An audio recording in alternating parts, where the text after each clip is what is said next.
Das ist jetzt ein Scherz, oder? Wann ist das denn passiert? Neulich, als du mich ins Krankenhaus gefahren hast. Das ist doch jetzt auch vollkommen egal. Nein, das ist nicht egal. Tut mir leid, wenn ich dich das frage. Aber mit wie vielen Kerlen hast du in letzter Zeit eigentlich gepennt?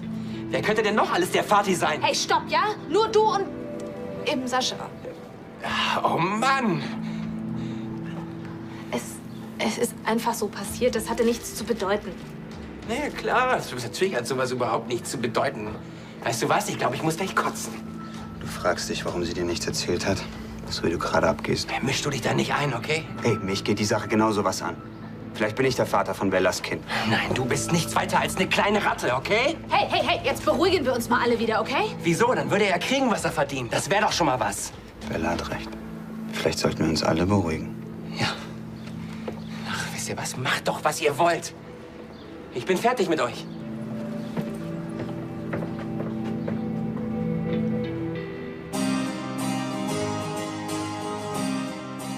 Ich konnte es auch nicht glauben, als Jo mir erzählt hat, dass euer Vater noch lebt. Er hat ja auch nicht besonders begeistert reagiert. Ich im Übrigen auch nicht. Er hat ihm eine reingehauen. Ich kann es ihm nicht verdenken. Immerhin haben wir eine Schwimmflosse beerdigt. Weil er ja angeblich bei einem Tauchunfall ums Leben gekommen ist. Währenddessen turnt er durch die Weltgeschichte und kümmert sich null darum, wie es euch damit geht. Weißt du was? Ich habe nie viel im Leben von meinem Vater gehabt. Von daher konnte ich den Verlust verschmerzen. Der jetzt ja keiner war. Ich stell dir mal vor, du kriegst einen Brief von einem Versicherungsdetektiv, der dir erklärt, dass dein Vater, von dem du glaubst, dass er tot ist, quietschvergnügt in der Karibik 200.000 Euro auf den Kopf haut. Ganz schön gerissen. Ganz schön kriminell. Weißt du denn, wo er jetzt ist? Auf dem Weg zur Polizei, er will sich stellen. Es geschehen noch Zeichen und Wunder. Ja.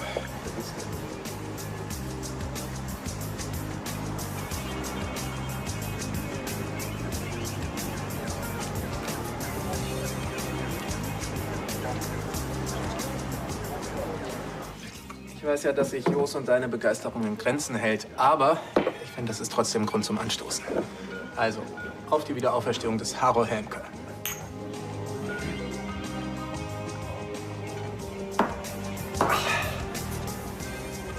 Hallo? Können wir Ihnen helfen? Ich weiß nicht. Sind Sie richtige Polizisten oder? Ja, natürlich. Der Mann hat mir gesagt, ich soll mich an die Polizei wenden. Da sind Sie bei uns genau richtig. Das ist gut. Es ist nämlich so, mir ist eine ganz verrückte Sache passiert. Ja. Musste das jetzt sein, ja?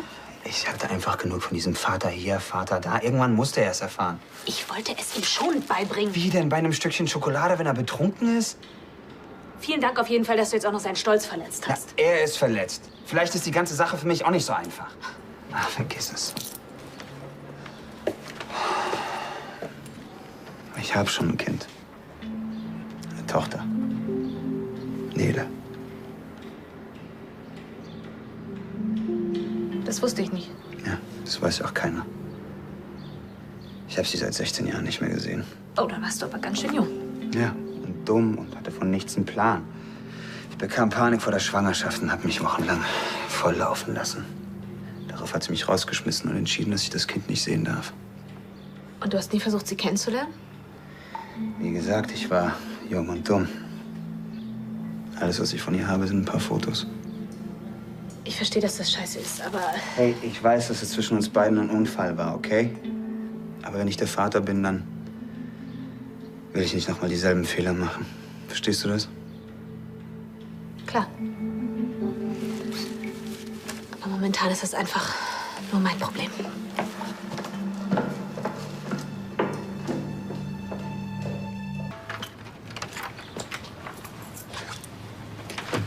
Da bist du ja endlich.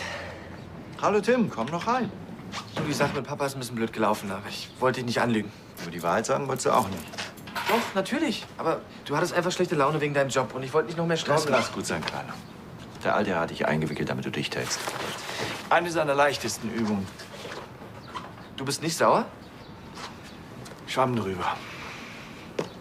Vorbei ist vorbei. Moment, du hast ihn eingebuchtet?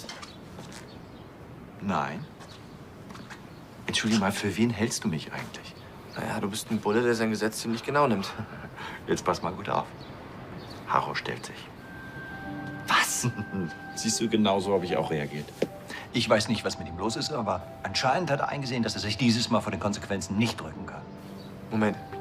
Ein Gespräch. Du verpasst ihm eine Gehirnwäsche und er... Hat mit mir überhaupt nichts zu tun. Er wollte nicht mal, dass ich ihn auf die Wache begleite. Naja, dann kann man ihm nur das Beste wünschen, ne? Schönen Abend dir. Tim, auch ein Bier? Gerne. Danke.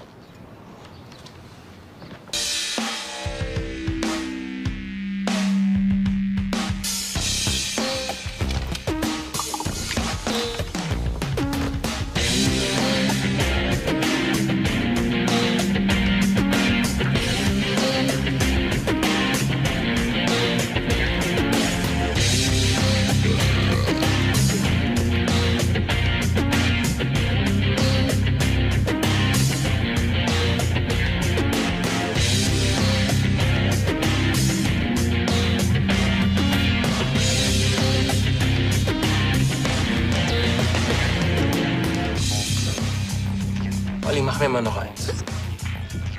Reizt nicht langsam. Noch lange nicht.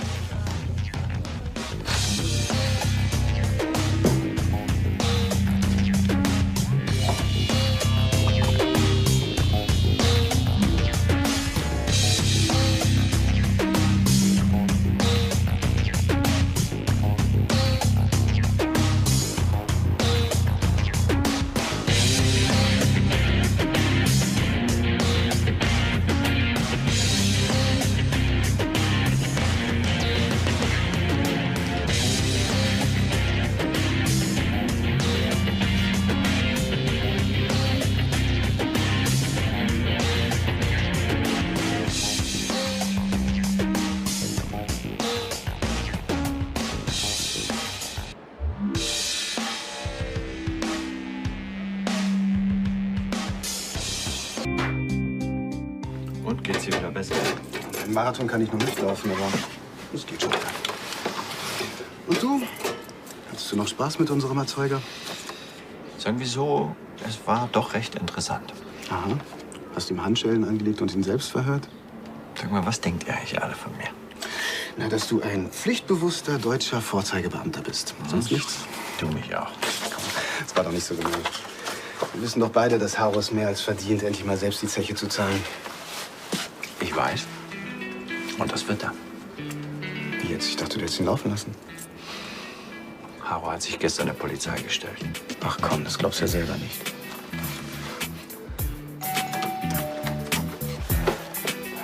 Papa? Guten Morgen. Sie kennen diesen Mann? Wie kennen? Das ist mein Vater. Ah, Polizeiobermeister Nitschke. Entschuldigen Sie die frühe Störung. Ich wollte eigentlich zu Hauptkommissar Helmke, aber der scheint schon außer Haus zu sein. Das ist mein Bruder. Der ist Brötchen holen. Papa, was ist passiert?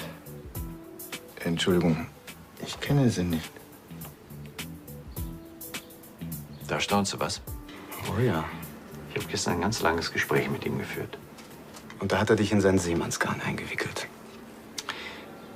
Er war irgendwie anders. Als ob die letzten Wochen doch was mit ihm gemacht hätten. Harro sich ändern. Never ever. Bei der ersten Gelegenheit haut er wieder ab und nimmt gleich das Tafelsilber mit. Ich weiß nicht, Jo. Ich kann mir vorstellen, dass er es dieses Mal ernst meint. Weißt du was? Dann wünsche ich dir viel Glück. Du wirst es brauchen.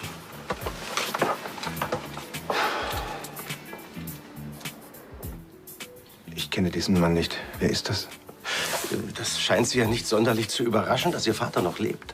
Ja, weil ich immer irgendwie gehofft habe, dass er nicht tot ist. Du lebst! Du lebst, Papa!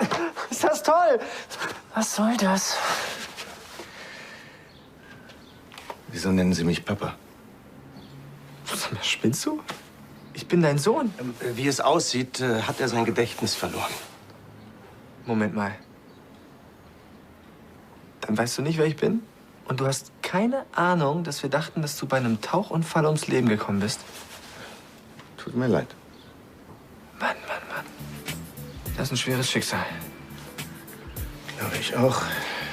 Sie sagten, Sie sind Frank Helmkes Bruder. Würde es Ihnen etwas ausmachen, wenn wir hier bei Ihnen auf ihn warten? Vielleicht hilft es ja Ihrem Gedächtnis auf die Sprünge, wenn Sie Ihren zweiten Sohn auch noch sehen. Darauf würde ich wetten. Morgen zusammen. Morgen. Hi. Morgen. Wir haben keinen Kaffee mehr zu Hause, hä? Das habe ich auch schon bemerkt. Deshalb bin ich ja hier. Olli, meinst du könntest mir einen Kaffee schwarz zum Mitnehmen ausgeben? Wenn es bei einem bleibt. Danke. Gerne. Du hast scheinbar schon genug Koffein-Intus, hä? Im Gegenteil, ich brauche morgens mindestens 2 Tassen, sonst bin ich zu nichts zu gebrauchen. Sorry, gibst du mir mal eben. Schön. Also ist mir bisher nicht aufgefallen.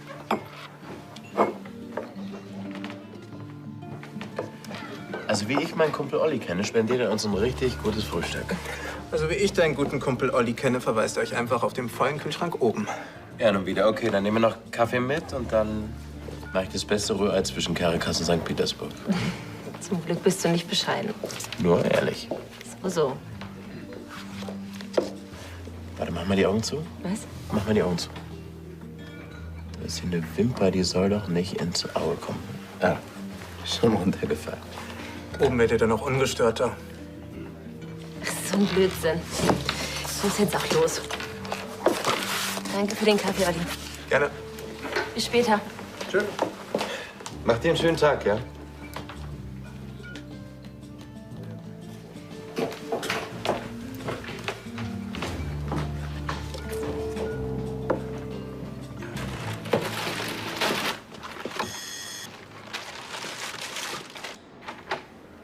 Hier, du Nervensäge. Und dieses Mal will ich Geld sehen. 2,20, um genau zu sein. Ja, gleich. Nein, nicht gleich. Jetzt. Ich hoffe, du hast wenigstens Kaffee gemacht. Ich habe gar keinen Kaffee da. Der ist leer. Habe ich gerade erst gesehen. Tut mir leid. Aber vergiss doch mal den Kaffee. Unser Vater, er lebt. Was ist denn das jetzt für eine Nummer? Er hat den Tauchunfall überlebt. Ist das nicht Wahnsinn? Aber er kann sich an nichts mehr erinnern. Ist er hier? Guten Morgen, Hauptkommissar Helmke. Polizeiobermeister Nitschke. Ja, Ihr Bruder hat Ihnen ja bereits alles Wesentliche erzählt. Ich nehme an, auch Sie können diesen Mann hier als Ihren Vater, Harro Helmke, identifizieren. Allerdings. Ist das mein anderer Sohn? Papa, das ist Frank, dein Ältester. Weißt du das nicht mehr? Sieht nicht gerade freundlich aus. Keine Angst, er tut Ihnen nichts. Da wäre ich mir nicht so sicher. Ihre Wiedersehensfreude hält sich ja in Grenzen, wenn ich das so sagen darf. Ja, ist doch klar. Ich meine, es steht noch unter Schock. Die Beerdigung war ja gerade erst. Ja, das ist natürlich eine Ausnahmesituation. Sagen Sie, Herr Kollege, sind Sie nur gekommen, um meinen Vater bei uns abzuliefern? Nein, nicht nur. Wir haben eine Anzeige gegen Herrn Harro Helmke vorliegen wegen Versicherungsbetrugs. Warum muss ich jetzt ins Gefängnis? Warum? Da würde es doch Sinn machen, wenn Sie ihn weiter in Verwahrung nehmen, bis er beim Amtsarzt vorstellig war. Ich verstehe nicht. Es soll ja Menschen geben, die ihre Amnesie nur vortäuschen, um einer Strafe zu entgehen. Frank, du bist doch Hauptkommissar. Du kannst doch für Papa bürgen. Ja, also ich denke, wir könnten da schon mal eine Ausnahme machen. So, unter Kollegen. Schönen Tag noch. Danke, wir passen auch gut auf ihn auf. Ja.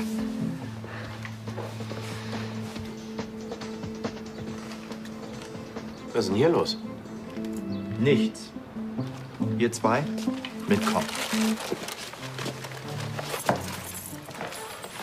Guten Tag.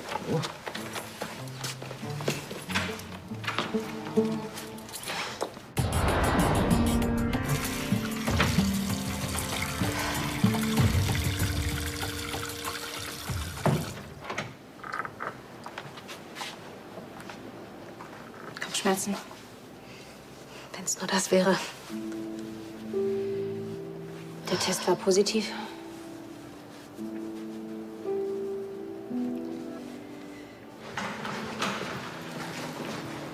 So, ich habe die Schnauze voll. Lass mich endlich arbeiten. Ich habe eine Bedingung gestellt. Was glaubst du, wer du bist? Bist Bist du der Dorfscheriff? Nein, ich bin der Typ, der die Wahrheit sagt, bevor du dich zum Volldeppen machst. Seit gestern rennst du hier rum und machst auf Superpapi. Du sagst mir gar nichts mehr. Werden wir noch sehen. Das heißt, beide könnten der Vater sein. Ja. Und dank Sascha weiß es jetzt auch Anni und die beiden drehen komplett durch. Weil sie beide Angst haben, sie könnten der Vater sein. Ich glaube, sie haben eher Angst, sie könnten nicht der Vater sein. Bis gestern waren beide noch Freunde und jetzt gehen sie sich gegenseitig an die Gurgel. Das ist eigentlich besser, als wenn sie gar kein Interesse an dem Baby hätten. Ich weiß einfach gerade nicht, wo mir der Kopf steht.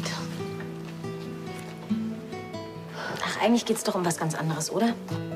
Du erwartest ein Baby. Das ist doch eigentlich was Wunderschönes. Ich habe mir das einfach anders vorgestellt. Ja, klar, die Umstände sind jetzt nicht ideal, aber wenn du das wirklich willst, dann schaffst du das auch mit einem, mit zweien oder mit gar keinem Vater. Ich weiß nicht, findest du es wirklich fair, mein chaotisches Leben einem Baby zuzumuten? Ach, das ist gerade alles ein bisschen viel. Du darfst dich jetzt nur nicht unter Druck setzen lassen. Nicht von diesen 2 Blitzpiepen und auch nicht von deinen eigenen Erwartungen.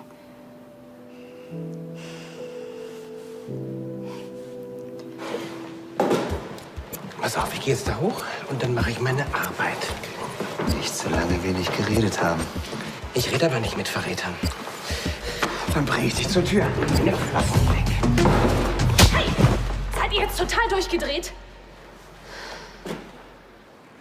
Wie konnte ich bloß so dämlich sein? Ich weiß gar nicht, was du hast. Wir hatten besprochen, dass ich zur Polizei gehe und da war ich auch. Ja, um denen eins deiner Lügenmärchen aufzutischen. Amnesie, sag mal, was Dümmeres ist dir wirklich nicht eingefallen, oder? Ja, der Bulle, ich meine, Entschuldigung, der Polizist hat's ja geglaubt. Und das ist nicht für den Bullen, sondern dafür, dass du da schon wieder mitspielst. Sag mal, was hätte ich denn machen sollen? Papa verpfeifen?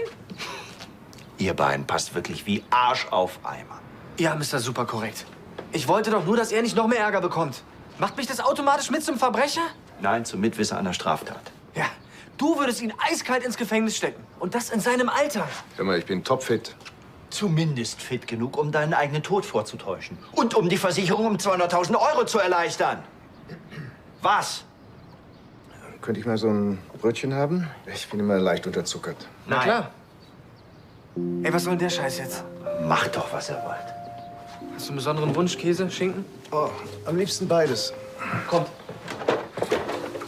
Haro, soll ich dir vielleicht noch schnell ein Steak in die Pfanne hauen? Kannst du mal bitte wieder runterkommen? Glaub mir, ich bin schon ganz unten. Er ist unterzuckert, das hat er von mir. Sag mal, was machst du da? Wenn wir hier schon einen auf Familienzusammenführung machen, dann wenigstens richtig. So, ihr hört mir jetzt mal alle zu. Wieso denn alle? Der hat angefangen. Du hast mir eine reingehauen. Ja, ich hab dir eine reingehauen, weil du es verdient hast, du Arschloch. Ich geb dir gleich was du verdienst. Ja, dann komm doch her, du Flasche. Klappe! Sag mal, habt ihr sie noch alle? Wie alt seid ihr denn? 5? Ihr kloppt euch darum, wer von euch beiden der Vater ist? Ganz ehrlich, wenn das Kind ein bisschen Glück hat, dann ist keiner von euch beiden der Erzeuger. Habt ihr einen Moment mal daran gedacht, dass es hier nicht um euch geht und eure verletzte Eitelkeit, sondern um ein Kind? Das versuche ich Ihnen die ganze Zeit klar Ja, zu machen. Bella, ich weiß. Du hast die Arschkarte gezogen, du wolltest nicht schwanger werden, es ist passiert. Aber du hast deine Infopolitik auch richtig schlecht eingetütet. Ich meine, es ist doch klar, dass die beiden die Wände hochgehen, wenn sie das durch Zufall erfahren. Ich habe auf den richtigen Zeitpunkt gewartet. Ich glaube, den gibt's in dem Fall nicht. Ich weiß, es ist für euch alle 3 nicht leicht. Warum macht ihr es euch noch schwerer? Du hast doch gar keine Ahnung. Ja, vielleicht ist das so. Aber wenn ihr euch hier bei LCL rumprügelt, ja, dann habe ich Mitspracherecht. Also noch ein lautes Wort oder nur ein Ansatz einer Prügelei. Und ihr fliegt. Und zwar alle 3. Und jetzt setzt ihr euch zusammen in aller Ruhe und findet eine Lösung. Habt ihr das verstanden?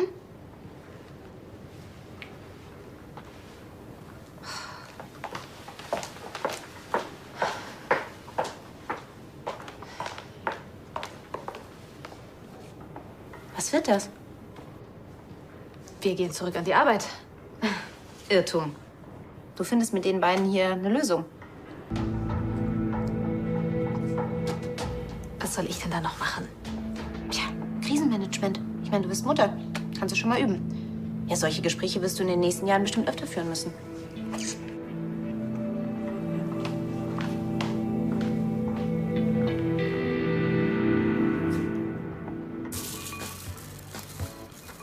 Und, wie läuft's so bei dir?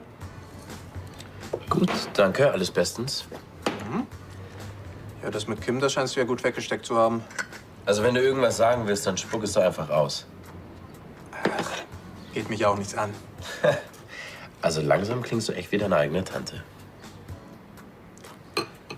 Okay. Was sollte das vorhin mit Lara? Was sollte was? Als ich euch gesehen habe, da lief doch was. Mann, du hast echt so viel Fantasie. Vor allem habe ich Augen im Kopf.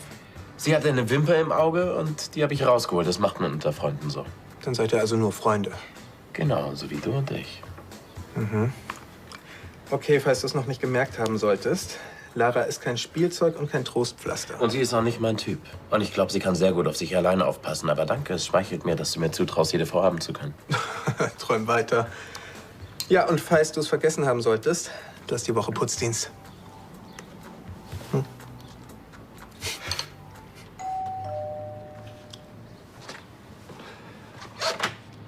Ah, dann sind wir ja jetzt komplett. Hi. Liebe Haro, darf ich vorstellen? Deine 3 Söhne, dein ganzer Stolz. Tja, sehr witzig. Na, alter Mann, was hast du wieder angestellt? Haro hat jetzt Amnesie. Oh. Ja, er hat der Polizei weisgemacht, dass er sich an nichts erinnert. Aha. Die Nummer. Du bist dir schon bewusst, dass mindestens 3 Psychologen dich in die Mangel nehmen werden. Ja, mit den Quacksalbern werde ich schon fertig. Die Geschichte ist ganz plausibel und so dicht wie möglich an der Wahrheit. Da bin ich ja mal gespannt. Das Letzte, an das ich mich erinnern kann, war meine Talktour vor Jamaika. Bevor ist alles weg. Es muss irgendwas schiefgelaufen sein. Ich habe dann auf einem Dampfer nach Wilhelmshaven angeheuert. Weil ich Deutsch gesprochen habe, haben die mich mitgenommen. Ohne zu wissen, wer du bist. Ich konnte mich ja an rein gar nichts erinnern. Von da an habe ich mich Hartmut Weiß genannt. Und? Zu viel versprochen? Der Steuermann, der war sehr nett. Der hat immer versucht, mein Gedächtnis aufzufrischen. Hat mir Städtenamen genannt und so. Das Einzige, was eine Reaktion hervorgerufen hat, das war der Name Düsseldorf. Und dann hat sich der tapfere, aber verwirrte Mann auf die Suche nach seiner Familie gemacht. Den könnte ich vielleicht noch einen Schluck Kaffee haben? Ja, und in Düsseldorf angekommen, habe ich mir dann einen Job als Gärtner gesucht. Weil dir plötzlich eingefallen ist, dass du einen grünen Daumen hast. Pflanzen sind nicht so feindselig wie manche Menschen. Das habe ich gleich gespürt. Ja, ja. Und um die Sache abzukürzen, Hartmut Weiß hat weiter versucht, sein Gedächtnis wiederzuerlangen. Und nachdem das nicht funktioniert hat, hat er sich hilfesuchend bei der Polizei gemeldet. Das ist sowas von dreist. Ja, die haben ein Foto von mir gemacht und in einen von ihren Computern gegeben. Und schwupps, hatte ich meinen Namen wieder. Und eine Anzeige wegen Versicherungsbetrug. Die bald vom Tisch sein wird. Denn da ich nicht wusste, wer ich bin, konnte ich mich auch bei niemandem melden. Keiner konnte wissen, dass ich noch lebe. Kein Gedächtnis, keine Anzeige, kein Gefängnis. Ganz einfach. Sorry, das klingt total bescheuert. Könnte aber funktionieren.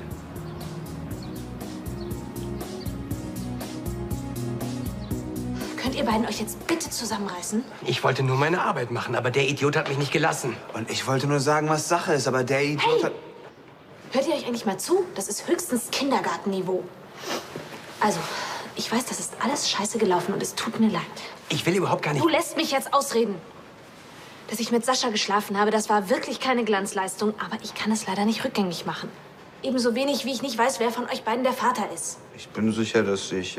Also ich bin sicher, dass nur einer von euch in Frage kommt. Und wir finden es auch nicht dadurch heraus, dass ihr euch jeden Tag auf die Fresse haut. Was sollen wir denn jetzt machen? Am besten gehen wir uns erstmal aus dem Weg. Finde ich eine gute Idee. Du brauchst Ruhe für das Kleine in deinem Bauch. Ja, genau. Und so ein Stress ist für ein Kind nicht gut. Warum geht ihr eigentlich so fest davon aus, dass ich das Baby kriege? Also, du hast doch gesagt, du willst Kinder. Ja, vielleicht irgendwann mal. Aber wenn, dann auch mit einem anständigen Mann dazu. Ich bin der Richtige.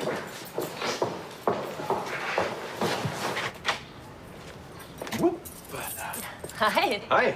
Ich wusste gar nicht, dass du noch hier bist. So, ich habe heute erst Spätschicht und dachte, ich tu mal was für die Allgemeinheit. Ah, das ist lieb. Was machst du hier? Ich habe was vergessen, Unterlagen für Elisabeth.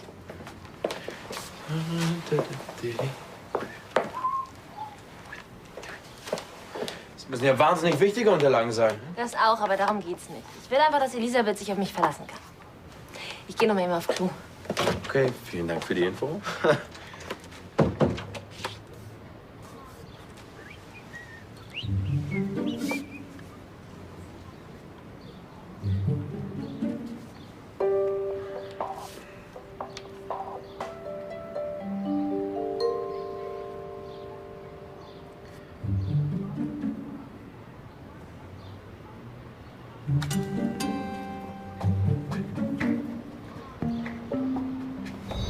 Greif zu, Emilio. Das ist die Gelegenheit.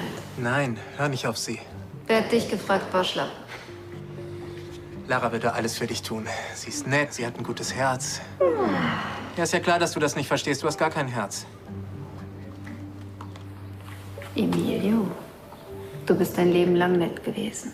Was hat es dir gebracht? Frau weg, Geld weg, Existenz weg. Das ist die Gelegenheit, Emilio, greif zu. Du musst für dich kämpfen. Du hast doch große Pläne, oder? Jeder kämpft für sich selbst.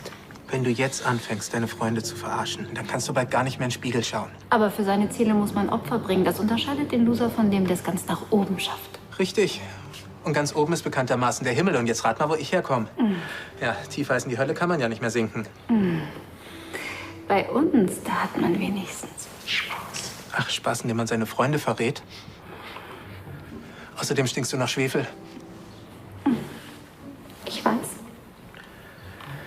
Emilio, du machst gerade eine schwere Zeit durch, weil Kim dich verarscht hat. Aber diese ganzen miesen Touren, das bist du doch nicht. Das solltest du aber sein. Denn so kommst du viel leichter durchs Leben.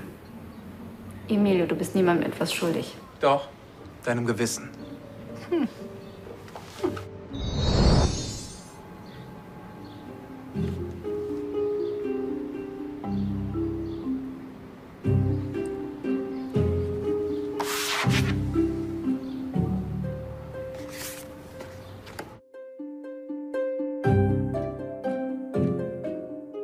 Bin ich echt der Einzige, der merkt, was das hier für ein Wahnsinn ist? Diese ganzen Lügen und Halbwahrheiten? Komm, jetzt mach nicht so ein Drama draus. Wenn das rauskommt bei meinem Job? Hör mir mal bitte zu, mein Junge. Ich habe mir das alles nicht ausgedacht, um dir zu schaden. Im Gegenteil. Ich wollte verhindern, dass noch mehr Leute meinetwegen Schwierigkeiten bekommen. Das muss mir jetzt mal genau erklären. Ich glaube, ich weiß, was er meint. Jetzt bin ich aber mal gespannt.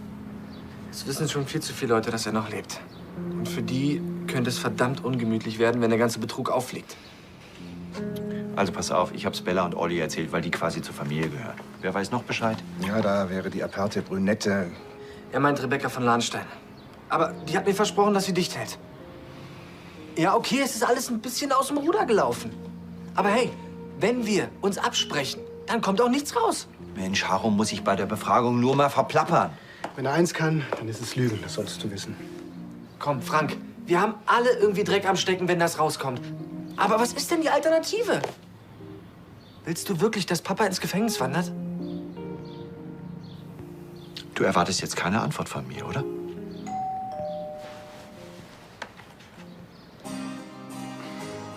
Sophie? Warum hast du mich denn nicht gestoppt? Alter, willst du mich verarschen? Hast du denn wenigstens was gebracht? Geht mir genauso beschissen wie gestern. Oder warte, eigentlich noch schlimmer. Hier, Danke. Halsabschneider.